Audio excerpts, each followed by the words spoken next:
몇 해 전에 결혼 17년 만에 대판으로 싸웠다는 부부를 만난 적이 있습니다.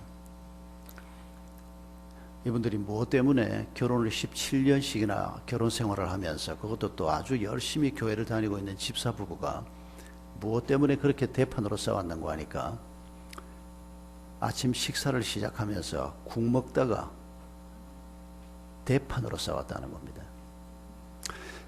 사실 그분들이 진작 싸워야 되는데 너무 늦게 싸웠습니다.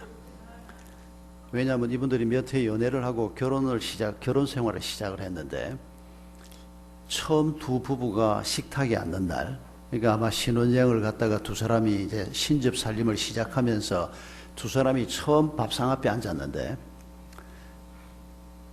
남편이 보니까 부인이 밥을 어떻게 시작하는 거 하니까 숟가락을 들고 국을 한번 휘 젓고, 그리고 이래 국을 한 입 떠먹으면서 식사를 시작하는 겁니다. 근데 남편은 어떻게 먹는 사람인 거 하니까, 국그릇을 받으면 자기 앞쪽에, 멀리도 아니고 자기 앞쪽 국 한 점을 딱 떠서 입에 넣고 식사를 시작하는 사람입니다. 근데 자기 와이프가 보니까 휘 이렇게 젓는데 너무 못마땅한 겁니다. 그러니까 남편이 성격도 좀 급한 사람인 것 같은데 뭐라고 고함을 질렀는 거 하니까, 왜 더럽게 국을 휘져? 이랬는 겁니다. 더럽기는 뭐가 더럽습니까? 자기 국 자기 숟가락 가지고 졌는데. 그러니까 부인은 또 좀 온순한 사람입니다. 자기가 좋아서 결혼한 남편이 지금 신접 살림 시작 점에서 그걸 더럽다고 고함을 지르는데, 이걸 맞받아 싸울 수도 없고, 원래 성품도 그렇지가 않고, 또 둘 다 신앙생활을 하는 사람이고, 그래요? 그러고 뭐 그냥 참고 식사를 했습니다. 그리고 한 며칠 동안은 남편이 그걸 더럽다고 하니까 젓지 않고 그냥 이렇게 국을 떠먹었습니다. 한 며칠 지나니까 또 잊어버립니다. 그게 시집 오기 전에 20수년 동안 몸에 밴 습관인데, 왜 그런 거 하니까 자기 친정 아버지가 밥을 그렇게 드셨던 겁니다. 그러니까 그 밥상에서 밥을 먹었으니까 자기도 모르게 그렇게 되는 겁니다. 근데 자기 남편은 자기 아버지가 국을 그렇게 먹은 겁니다. 그러니까 거기에서 밥을 먹으면서 얻어먹으면서 저절로 그 습관이 몸에 익어진 겁니다. 근데 문제는 뭔가 하니까, 국을 한 숟가락 떠먹든지 휘저어 먹든지 그게 무슨 문제가 됩니까? 자기 방식을 고집하는 이 이기심이 문제입니다. 여러분, 이것도 아주 중요한 이기심입니다. 내가 하는 건 옳고 남이 하는 건 틀렸고, 그게 정말 틀린 거면 정말 틀렸을 때라도 더럽게 외쳐 이러면 안 됩니다. 정말 틀린 사람을 향해서도 그게 자식이든지 부부든지 간에 아주 조심스럽게 하지 않으면 결국 싸움만 하고 관계만 깨지지, 아이들 버릇을 고칠 수도 없고 아무것도 해결되는 거 없습니다. 하물며 상대방이 잘못하는 것도 아닌데 자기가 익숙하지 않다고 그걸 더럽다고 고함을 지르고 그걸 17년 동안 살은 겁니다. 그러다가 17년째 되던 어느 날 또 남편이 부인을 보고 왜 더럽게 져? 그러는데 17년 만에 부인이 더럽기는 뭐가 더러워? 이라고 한판 붙었다는 겁니다. 진작 그래야 하는 겁니다. 그러면 남편이 이거 진짜 이거 더러운 거 아닌가? 이거 내가 잘못 생각하는 건가? 다시 한번 돌이켜보기도 하고 서로 조정할 수 있는 기회가 있었는데, 부인이 참은 것도 그건 잘한 게 아닙니다. 여러분, 우리가 그리스도인으로 살아가면서 우리의 신앙생활에서 가장 중요한 부분 중에 하나가 결혼생활입니다. 뭐 결혼 안 하고 혼자 사는 사람들은 조금 예외입니다만은, 혹 여러분 중에서 신앙생활을 교회생활이라고 생각하는 분은 안 계시겠죠? 그런 분은 생각을 고쳐야 합니다.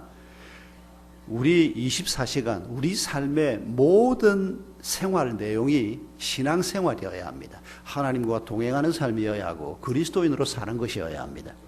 우리가 주일날 와서 예배드리고 교회 생활을 하는 것은 일상생활을 잘 하기 위해서 여기 와서 하나님께서 기름 부어주심을 경험하는 것이고 도전을 받는 것입니다. 그런데 여기 와서는 예배드리는 건 굉장히 정성껏 예배를 드리고 아주 시간을 바쳐서 예배를 하면서 예배 외에, 교회 생활 외에 나머지가 개차반이다. 그건 전혀 그리스도인이 아닙니다. 우리 삶 전체를 놓고 말하면, 여러분, 우리에게 결혼 생활만큼 중요한 게 어디 있습니까? 부부가 만나서 함께 죽을 때까지 살면서 자식을 낳고 부모님을 모시고 인적 관계, 친구 관계 속에서 이 부부 생활이 가장 핵심인 것을 알 수가 있습니다.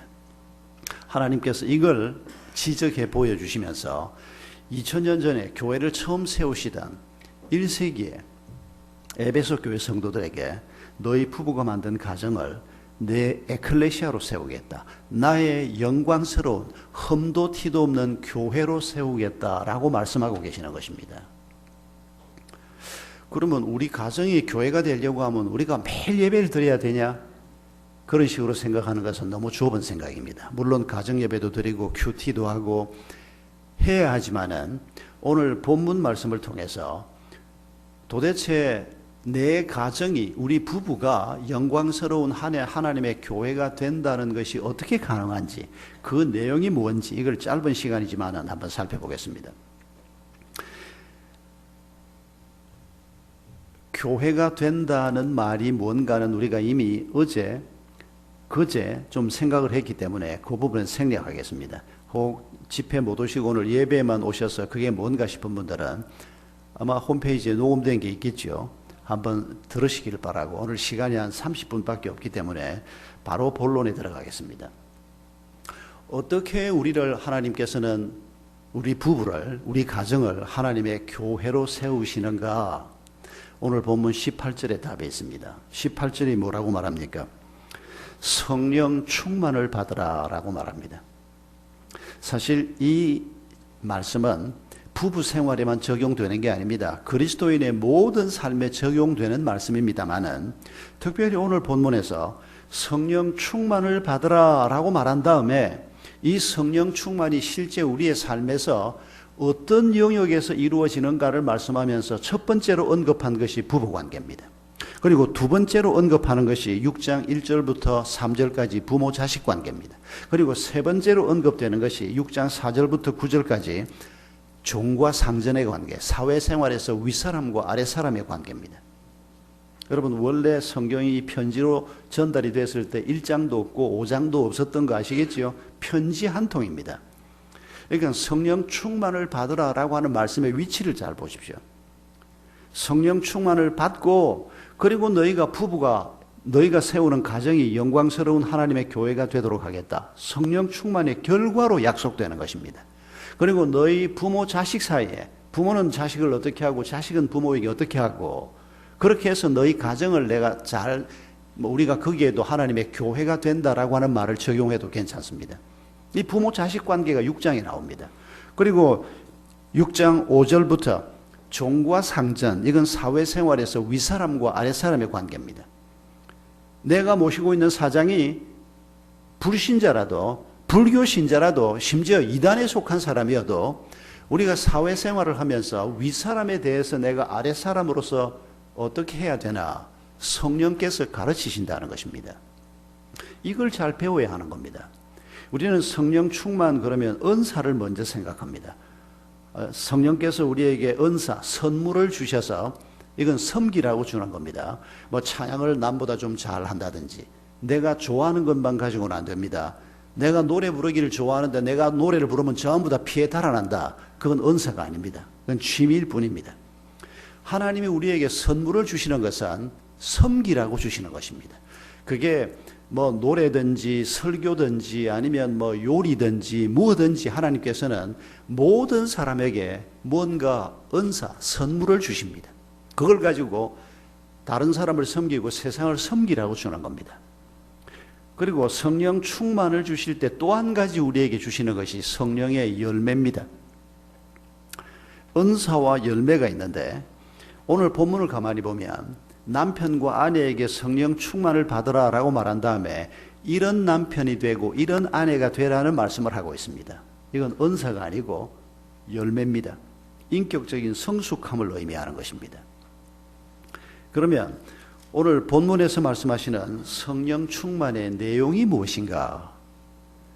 여러분은 성령 충만 그러면 떠오르는 이미지가 어떤 건지 아마 신앙생활하면서 받은 어떤 좋은 분의 뭐 내가 좋아하는 혹은 존경하는 분의 간증을 듣고 아, 성령 충만하면 저런 사람이 되는구나. 그래서 내 머릿속에 늘 남아있는 어떤 이미지가 있는지 모르겠습니다. 그 위에 오늘 성경이 말하는 이 이미지를 아주 중요하게 보태실 수 있기를 바랍니다.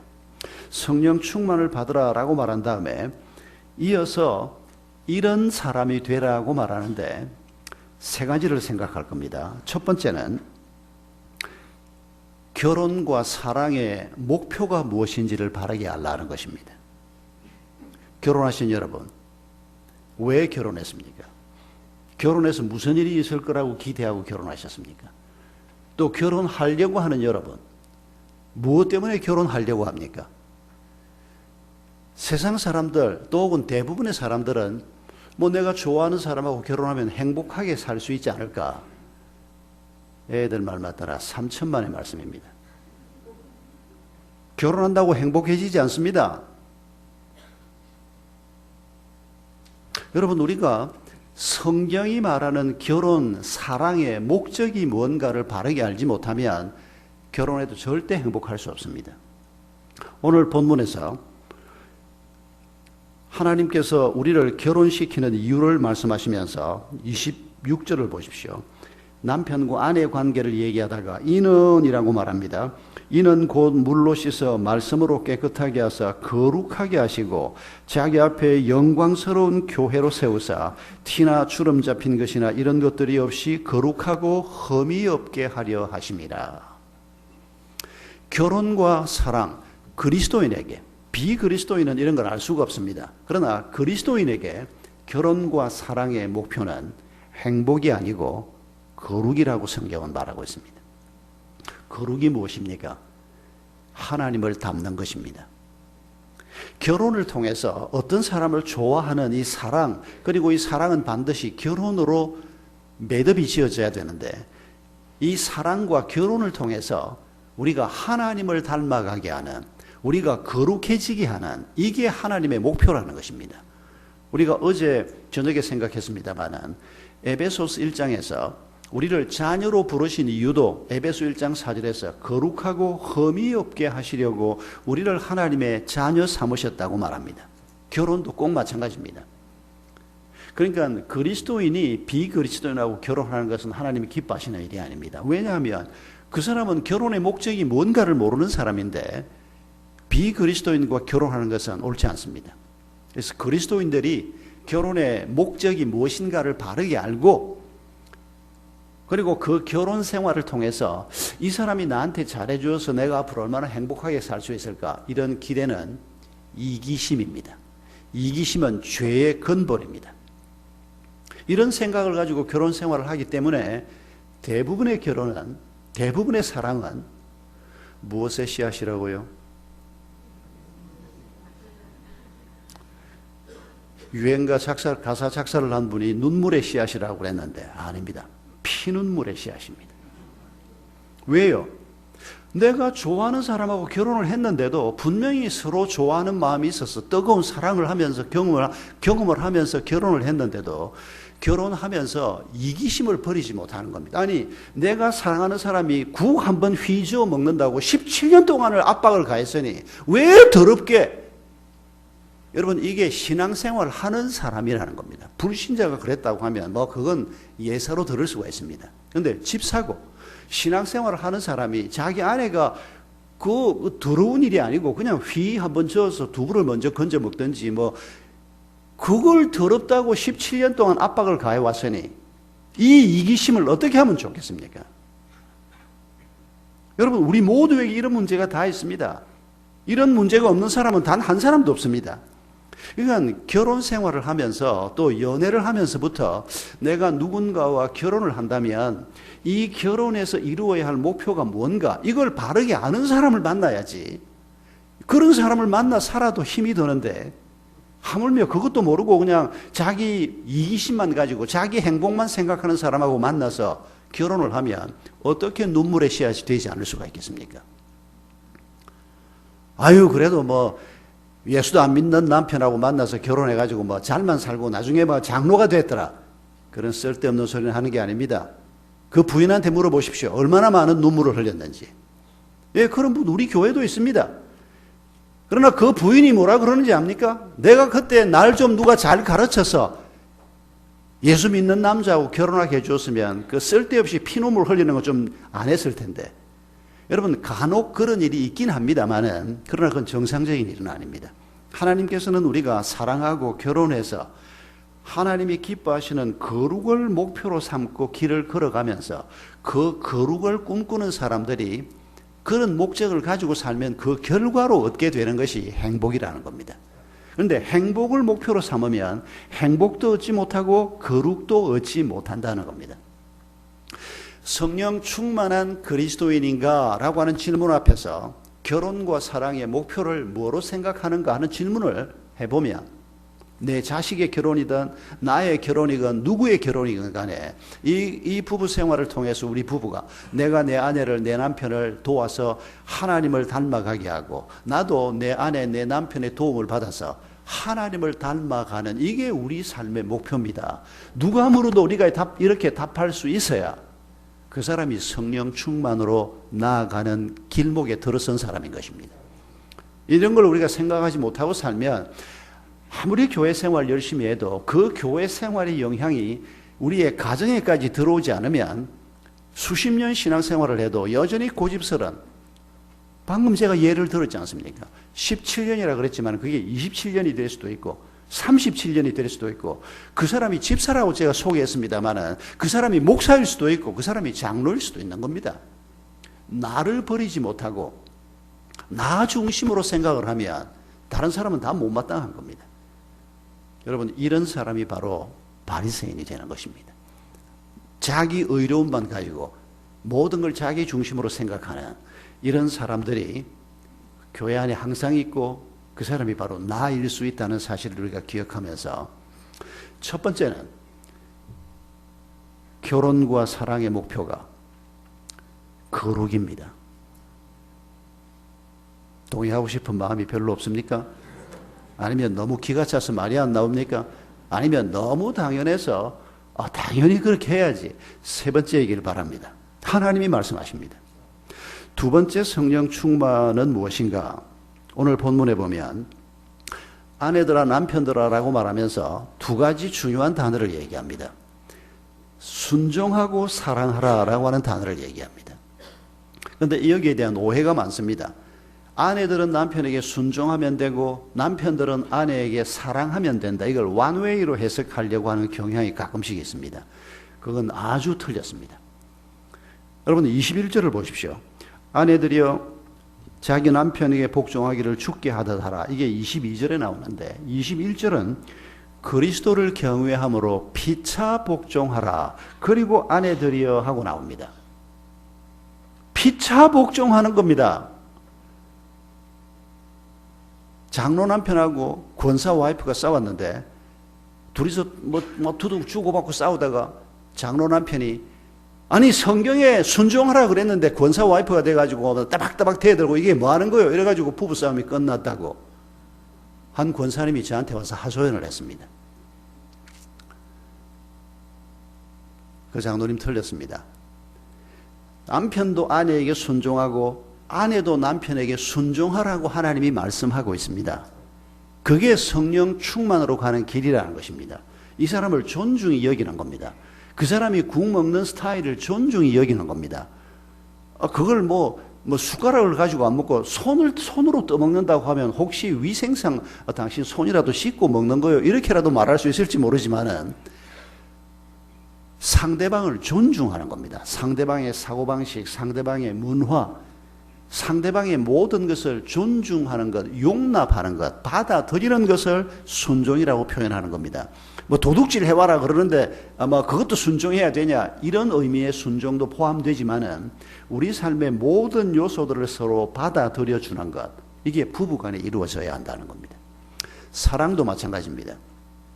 남편들 보고 예수 그리스도께서 교회를 사랑한 것 같이 아내를 사랑하라 그랬는데 그럼 아내는 어쩌라고? 아내도 똑같은 명령을 받는 겁니다. 피차 복종하라의 그 피차가 사랑하라에도 걸리는 거 잊지 마십시오. 아니 사랑하라 앞에는 피차 사랑하란 말이 없지 않냐? 야 이 양반아, 초등학교 때 문단 나누기 그리고 부사가 하나 나오면 이게 어느 동사까지 걸리는가 그런 거 했던 기억도 안 납니까? 초등학교 한 5학년만 되면 합니다. 부사가 앞에 하나 나오면 이게 어느 형용사에 걸리는지 어느 동사에 걸리는지 앞에 피차 복종하라가 나오면 그 다음에 사랑하라에는 피차가 빠져도 앞에 피차가 그 다음 사랑하라에도 걸리는 걸 알아야지. 이건 성경이 아니고 이건 한글 문법 얘기입니다. 그걸 모르고 성경을 보면 그래 순종은 뭐 피차 순종하라 그러니까 그렇다더라도 사랑하라는 나는 남편한테 하나님이 그러라 그러지 않았으니까 목숨 걸고 사랑하라 나 그런 거 못하겠다. 예수님이 목숨을 버리면서 교회를 사랑했지 않습니까?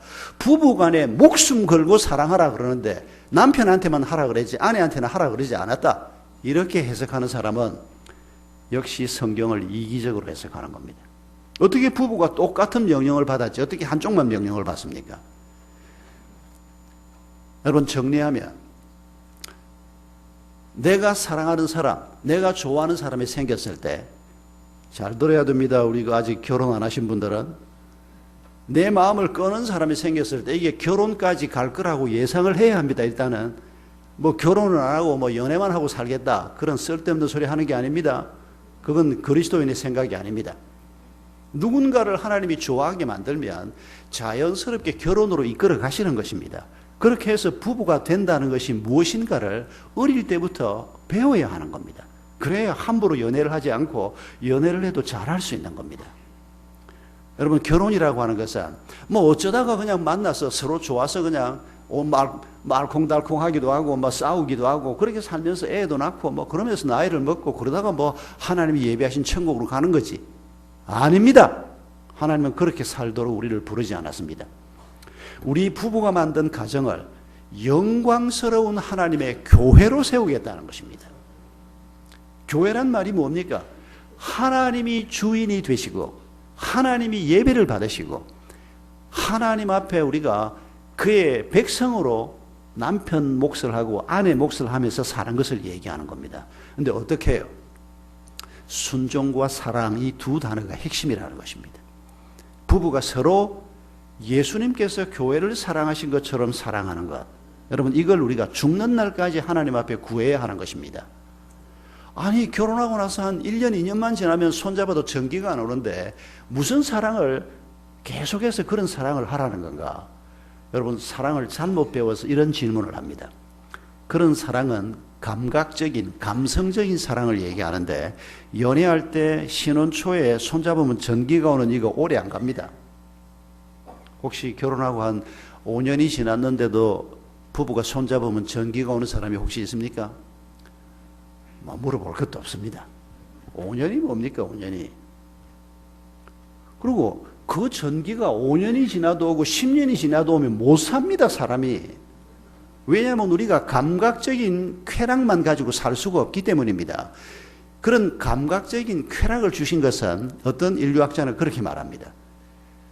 그런 막 그냥 이성에게 본능적으로 끌려가게 만드는 이건 짐승들도 다 가지고 있는 속성인데 그런 본능에다가 이 이성에게 끌리는 이런 마음을 집어넣은 이유는 종족 보존을 위해서 하나님께서 인류를 그렇게 만들었다. 이렇게까지 설명하는 사람이 있습니다. 아무튼 이건 내가 의도적으로 사랑한다기보다는 내 의지하고 상관없이 누군가를 좋아하게 되고 결혼하고 싶다고 생각을 하게 되고 그리고 결혼을 하고 난 다음에 이 폭발적인 감정이 없어집니다. 사실은 없어지는 게 아니고 다른 감정으로 바뀌어야 하는 겁니다. 결혼을 하고 난 다음에도 여전히 연애할 때 같은 그런 감정이 아니고 왜 부인들이 결혼하고 난 다음에 젊은 세댁들이 연애할 때는 뭐 꽃다발을 사다 주면 뭐 그냥 뭐 황홀해하고 뭐 이벤트를 해주면 좋아하고 그랬는데 결혼 딱 하고 난 다음에는 꽃다발을 보면 뭐가 생각이 납니까? 저 비싼 걸 왜 사왔나? 결혼 생활은 현실이기 때문입니다. 그런 현실에 부닥쳐서 살려고 하면 그런 감각적인 혹은 감성적인 사랑만 가지고는 살아내지를 못하는 겁니다. 자라야 하는 겁니다. 현실 균형도, 현실에 대한 감각 균형도 있어야 하고 이렇게 우리의 사랑이 자라가야 하는 겁니다. 그래서 고린도전서 13장에 사랑은 오래 참고로 시작되는 그 유명한 가르침에 여러분 고린도전서 13장 아무리 바쁘지만은 한번 찾아보십시다. 여기에 중요한 귀절이 하나 있기 때문입니다. 고린도전서 13장 4절 이하에 사랑은 오래 참고로 쭉 시작이 되는데,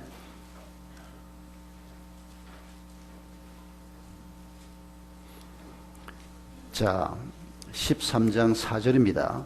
제가 읽어보겠습니다. 고린도전서 13장 4절. 사랑은 오래 참고 사랑은 온유하며 투기하는 자가 되지 아니하며 사랑은 자랑하지 아니하며 교만하지 아니하며 무례히 행치 아니하며 자기의 유익을 구치 아니하며 성내지 아니하며 악한 것을 생각지 아니하며 불의를 기뻐하지 않으며 진리와 함께 기뻐하며 모든 것을 참으며 모든 것을 바라며 견디느니라. 8절에 사랑은 언제까지든지 떨어지지 아니하니. 여러분, 이 귀절은 잘 기억을 못 하시죠? 사랑은 오래 참고는 다 기억을 하는데 쭉 밑에 내려와서 사랑은 떨어지지 아니하며, 사랑이 계속 자라가도록 하나님이 우리를 도우신다는 겁니다. 그런데 사랑이 떨어진다. 아니, 손잡으면 전기가 오던 그 사랑이 결혼하고 난 다음에 얼마 있지 않으면 전기가 안 오는, 이거 떨어지는 것 아닌가? 아닙니다, 여러분. 그래서 계속 전기가 오도록 기도를 하고 전기가 오도록 결혼 생활에 애를 써야 되는 게 아니고 성숙하게 계속 그 사랑이 자라가도록, 그게 바로 남편 역할을 하고 아내 역할을 하는 겁니다. 아버지 역할을 하고 어머니 역할을 하는 겁니다. 그래서 하나님의 교회인 가정을 하나님이 원하시는 방향으로 점점 아름답게 세워가는 성숙함을 우리에게 가르치는 겁니다. 여러분, 우리 자신의 삶을 한번 되돌아보면서 내 결혼 생활에서, 또 혹은 내가 결혼하고 싶은 어떤 대상을 놓고 그냥 내 행복을 생각하면서 결혼 생활을 생각하고 혹은 연애를 생각하는 게 아니고 하나님의 말씀하신 거룩을 목표로 하고, 그리고 그 사람의 모든 점을 내가 받아주고, 그리고 심지어는 예수님이 보여주신 모범대로 내 목숨을 걸고라도 저 사람을 사랑하는 사람이 되게 하소서. 여러분, 이런 마음 가지고 우리가 가정을 세워야 한다는 것입니다. 그랬더니 우리 어떤 형제가 저한테 그럽니다. 목사님, 나 결혼 못하겠다고. 그렇게까지 하라 그러면 나 결혼 못하겠다고. 그래서 제가 그랬습니다. 하지 마라, 너는. 예수 믿고 난 다음에 결혼하는 사람들, 그러니까 예수 믿기 전에 결혼한 사람들은 이런 말씀을 우리가 배우지 못하고 해서는 어쩔 수가 없고 그때부터 시작해야 되고, 그런데 결혼하기 전에 하나님 말씀을 듣고 이게 축복의 말씀인데 이렇게 가는 것이 가장 복된 길이라고 주님이 말씀할 때 나 그거 못하겠다. 그럼 못하는 거지요, 뭐. 그게 수지 맞는 거고 그게 축복의 길이라고 생각하는 사람이라야 주님이 가라고 하는 길을 갈 수가 있지 않겠습니까? 그러나 그 형제가 어떤 의미로 그렇게 말하는지는 알겠습니다. 내가 좋아하는 여자가 그 친구고, 좋아하는 친구, 여자친구가 있는데 이 여자친구를 예수님이 자기 목숨을 내준 것처럼 이 여자를 사랑해야 결혼도 하고 앞으로 결혼 생활을 그렇게 해야 된다. 감당할 수가 없다는 겁니다. 예, 맞습니다. 우리가 감당할 수 있는 게 아닙니다. 그래서 성령이 우리를 돕겠다는 거 아닙니까? 우리가 누구를 목숨 걸고 사랑할 수가 있겠습니까? 여러분, 우리는 그럴 만한 사람들이 못 됩니다. 그러나 우리 속에 계신 성령께서, 성령이 언제 우리 가운데 오신다고요? 예수가 날 위해서 십자가 위에서 죽으셨다는 것을 내가 믿을 때 성령이 우리 가운데 거하시는 겁니다. 그리고 그 성령이 우리에게 가르치는, 남편 노릇은 이렇게 하는 거다, 아내 노릇은 이렇게 하는 거다, 돈은 이렇게 벌고 쓰는 거다, 성령이 우리에게 가르쳐 주는 것을 따라 한 걸음 한 걸음 길을 걸어가면서 점점 하나님을 닮아서 거룩해지는 이 길을 걸어갈 때 우리가 성령으로 자꾸 충만해 가는 겁니다. 이게 우리에게 복이요, 이게 이 땅에서 가장 강한 자가 되는 길이요, 가장 아름다운 자가 되는 길이라는 것입니다. 마지막으로 오늘 본문에서 하나 더 볼 것은, 오늘 본문 31절이지요. 이러므로 사람이 부모를 떠나 배우자와 합하여 한 몸이 될지라 라고 말합니다. 여러분, 이 부모를 떠나라고 하는 말의 의미가 무엇입니까? 오늘 부모하고 2000년 전 부모하고 많이 차이가 있습니다. 뭐 오늘 부모도 우리에게 아주 중요한 분들이지만은 2000년 전에는 부모가 절대적인 권력을 가지고 있는 분들입니다. 충분히 짐작하실 겁니다. 그리고 오늘도 마찬가지입니다. 부모가 우리에게 어떤 분들입니까? 부모가 없으면 우리가 이 땅에 존재하지 못했을 겁니다. 하나님은 부모를 통해서 우리의 몸을 허락하셨고 그 부모님들의 섬김을 통해서 우리가 자라게 하셨습니다. 그 부모님의 도움을 통해서 우리가 말도 배우고 학교도 가고 이 세상 삶을 준비하게 하셨습니다. 부모를 떠나라고 하는 말은 부모를 버리란 말도 아니고 부모하고 같이 살지 말란 말도 아닙니다. 부모를 떠나라고 하는 말은 이제 인생의 새로운 길을 시작하는 이 결혼하는 사람들을 놓고 지금까지 하나님 다음으로 의지하고 살던 부모를 이제 더 이상 의지하는 게 아니고 오직 하나님만 의지하고 라고 하는 의미로 해석해야 한다는 것입니다. 여러분, 우리에게 부모가 바로 그런 존재 아니었습니까? 대부분의 가정, 정상적인 가정이면 모든 중요한 공급이 부모를 통해서 우리에게 왔습니다. 하나님이 그렇게 공급해 주셨습니다. 그래서 부모 자식 관계가 어떤 관계보다 특별한 관계가 되는 것입니다. 그런데 그 부모를 떠나서라고 하는 말은 그 부모를 의지하고 그 부모의 충고를 받고 가르침을 받고 그렇게 살아왔는데 이제 더 이상 부모를 의지하는 것이 아니고 오직 하나님만 의지하고 내 가정을 영광스러운 하나님의 교회로 세워간다. 이 말씀을 주님께서 우리에게 주고 계신 것입니다. 사랑하는 성도 여러분, 하나님이 약속하신 말씀대로 어떻게 해서든지 우리와 우리 자식들 또 다음 세대 가정이 하나님의 에클레시아로 세워질 때 거기에 축복이 있고 거기에 하나님의 놀라운 번영의 약속이 있습니다. 그런 가정을 향해서 신명기 5장 10절에서는 1000대 이르도록 하나님의 은혜를 베풀겠다고 약속하셨습니다. 1000대 이르도록. 여러분, 이 말씀이 얼마나 엄청난 약속인지 생각해 보십시오. 여러분, 제가 박혁것의 후손 박가입니다. 밀양 박가인데 얼마 전에 족보가 우리 집에 왔는데 박혁것의 2000년 전에 살았던 우리 박씨의 시조라는 분, 그분으로부터 해서 제까지 2000년 지났는데 몇 대 왔는지 아십니까? 76대 왔더라고요. 생각해보면 뭐 계산이 대충 그쯤 되겠다 싶은데 그러면 지금 2000년 지났는데 2만 년 지나면 몇 대 갑니까? 760대쯤 갑니다. 그러면 1000대 이르면 한 3만 년 가야 1000대 이릅니다. 지금 하나님이 나를 놓고 내 자식들을 놓고 1000대 이르도록 내가 너희 가문에 은혜를 베풀겠다. 여러분, 우리가 이 길을 따라갈 때 이런 놀라운 약속을 지금 하나님이 하고 계시는 겁니다. 그러면 이 3만 년 지나고 1000대 지나고 1001대는 어떻게 되는데? 쓸데없는 걱정하지 마십시오. 내가 1000대까지는 은혜를 베푸는데 1001대부터는 난 모르겠다. 하나님이 이런 째째한 분입니까? 그 1000대라고 하는 말은 영원히라고 하는 말을 그 1000이라는 숫자로 대신하는 겁니다. 여러분, 이 엄청난 하나님의 약속을 우리가 오늘 아침에 확인하면서 여러분 기쁨으로 이 약속을 받으시기 바랍니다. 그리고 성령이 우리를 붙들어 주실 때 우리가 이런 길을 걸어갈 수 있다는 것을 기억하면서 우리가 남은 길을 걸어가는 동안에 어떻게 해서든지 우리 부부가 우리 가정을 하나님의 교회로 세워가는 성령 충만의 길을 가게 하소서.